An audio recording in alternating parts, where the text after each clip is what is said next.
విచక్షణారహిత రసాయనాల వినియోగంతో పర్యావరణం కలుషితమవుతోంది.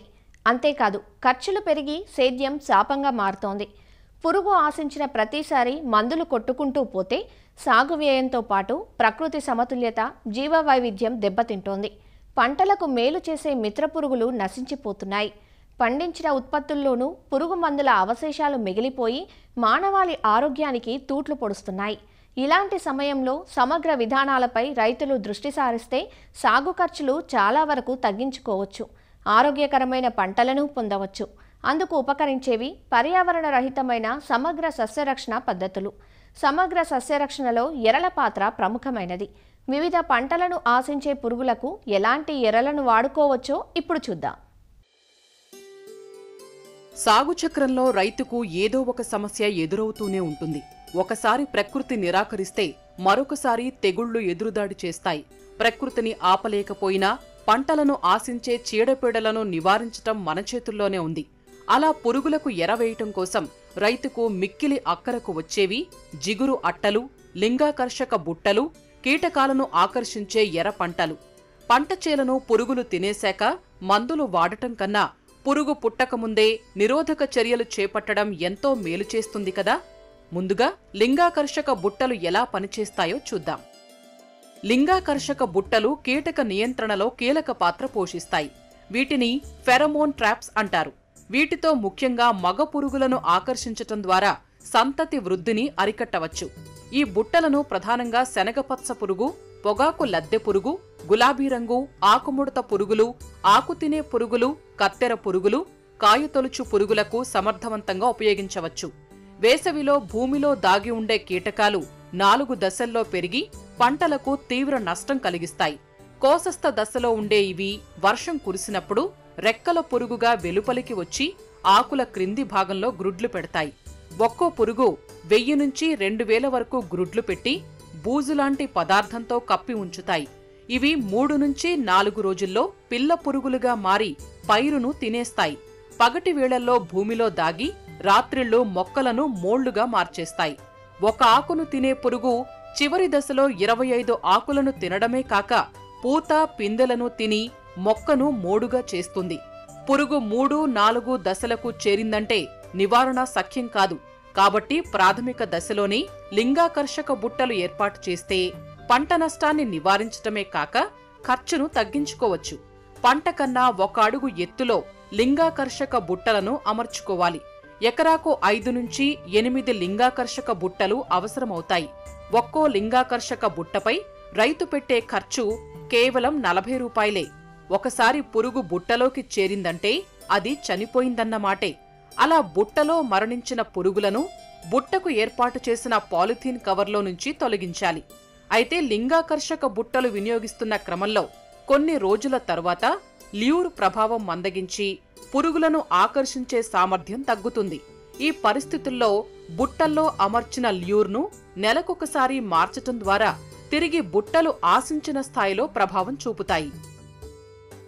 లింగాకర్షక ఎరలతో పాటు పండు ఈగ ఎరలు రైతుకు ఎంతో మేలు చేస్తాయి. సాధారణంగా తీగజాతి కూరలైన బీర, కాకర, గుమ్మడిలోనూ మామిడి, జామ, రేగు, బొప్పాయి వంటి పండ్ల తోటల్లోనూ పండు ఈగ తెలియని నష్టం చేస్తుంది. పువ్వు నుంచి పిందె ఏర్పడేటప్పుడే కాయ లోపల గ్రుడ్డు పెడుతుంది పండు ఈగ. వాటి నుంచి వచ్చిన పిల్ల పురుగులు గుజ్జును తింటూ పెరుగుతాయి. దీనివల్ల కాయలు పూర్తిగా పెరగకుండానే పండిపోతాయి. వాటిని మనం గుర్తించేలోపే 30% మేర నష్టం చేసేస్తుంది. కనుక దీనిని నివారించాలంటే 100 గ్రాముల బెల్లం ద్రావణం లేదా పులిసిన కళ్ళులో 2 మిల్లీలీటర్ల మిథైల్ యూజినాల్ కలిపి ప్లాస్టిక్ ప్లేట్లలో గాని మట్టి ప్రమిదల్లో గాని పోసి పెట్టాలి. రెడీమేడ్గా దొరికే మిథైల్ యూజినాల్ ఎరలను పెడితే ఆ వాసనకు ఆకర్షితమై పండు ఈగలు చచ్చిపోతాయి. ఎకరాకు 8 బుట్టలు సరిపోతాయి. ఉధృతి ఎక్కువగా ఉంటే ఎక్కువ బుట్టలు పెట్టి మాస్ ట్రాపింగ్ ద్వారా అరికట్టాలి. పంటలకు కాంతి ఎరలను కూడా ఏర్పాటు చేయవచ్చు. వీటిని లైట్ ట్రాప్స్ అంటారు. ఈ దీపపు ఎరలు వెదజల్లే కాంతికి ఎర్ర గొంగళి పురుగులు, మిడతలు, పచ్చదోమలు, బత్తాయిలో దోమపోటును కలిగించే రెక్కల పురుగు వంటివి ఆకర్షించబడి క్రింద ఏర్పాటు చేయబడ్డ కిరోసిన్ ద్రావణంలో పడి చనిపోతాయి. బాగా బలిసిన పొగాకు లద్దె పురుగు, ఎర్ర గొంగళి పురుగుల అదుపుకు విషపు ఎరలను వాడవచ్చు. 1 ఎకరానికి 5 కిలోల తవుడుకు, అరకిలో బెల్లం, 1/2 లీటరు పురుగుమందు, తగినంత నీరు కలిపి చిన్న చిన్న ఉండలుగా తయారు చేసి సాయంత్రం వేళల్లో పొలంలో చల్లటం వల్ల మట్టి పెళ్లల నుంచి బయటకు వచ్చే పురుగులు బెల్లం వాసనకు ఆకర్షితమై వీటిని తిని చనిపోతాయి. పంటలకు మరొక బెడద రసం పీల్చు పురుగులు. ప్రధానంగా తెల్లదోమ, పచ్చదోమ మరియు తామర పురుగులు మెట్ట, ఉద్యాన పైర్లలో పల్లాకు, ఆకుముడత వంటి తెగుళ్లను, ప్రమాదకరమైన వైరస్ తెగుళ్లను వ్యాపింపజేస్తాయి. వీటిని క్రిమిసంహారక మందులతో నివారించటం కష్టం. ఎందుకంటే పిచికారీ సమయంలో స్ప్రేయర్ నుంచి వచ్చే గాలికి ఇవి ఎగిరిపోతాయి. అందువల్ల వీటి కోసం జిగురు పూసిన పసుపు, నీలం అట్టలను ఏర్పాటు చేస్తే గాలిలోని పురుగులు అట్టలకు అంటుకొని చనిపోతాయి. దాదాపు 50% పురుగు నష్టాన్ని ఈ అట్టలు నివారిస్తాయి. తెల్లదోమ పసుపు రంగుకు ఆకర్షితమవుతుంది.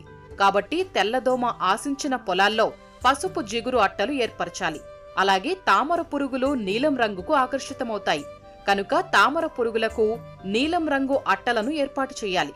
ఎకరాకు 20 అట్టలు సరిపోతాయి. కూరగాయలు, మిరప, పుచ్చ, పాలీహౌజ్లో పెంచే పంటల్లో వీటిని ఎక్కువగా వాడుతున్నారు.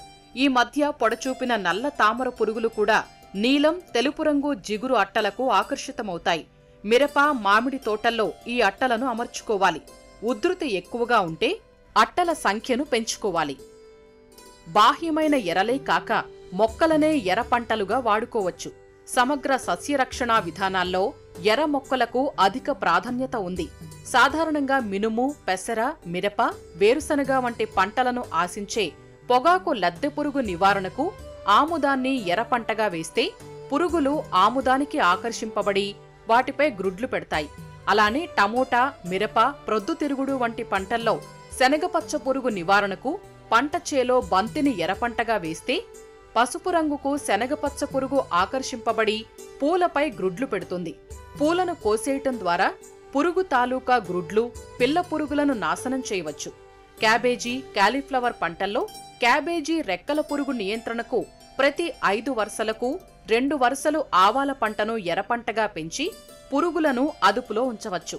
శనగలో ప్రతి 16 సాళ్లకు 4 వరుసలు ధనియాలు విత్తుకుంటే పురుగుల బెడద తగ్గుతుంది. మిరపను ఆశించే రసం పీల్చు పురుగులు, వేరుశనగలో తామర పురుగుల నివారణకు చేను చుట్టూ 3 నుంచి 4 వరుసల్లో మొక్కజొన్న, జొన్న పంటలను సరిహద్దు పంటగా వేస్తే ప్రక్క చేల నుంచి వచ్చే పురుగుల వలసలను అడ్డుకుంటాయి. అదండి పంటలను, ప్రకృతిని సంరక్షించుకునే ఇలాంటి సురక్షితమైన ఎర పద్ధతులను మీరు ఆచరిస్తారు కదూ.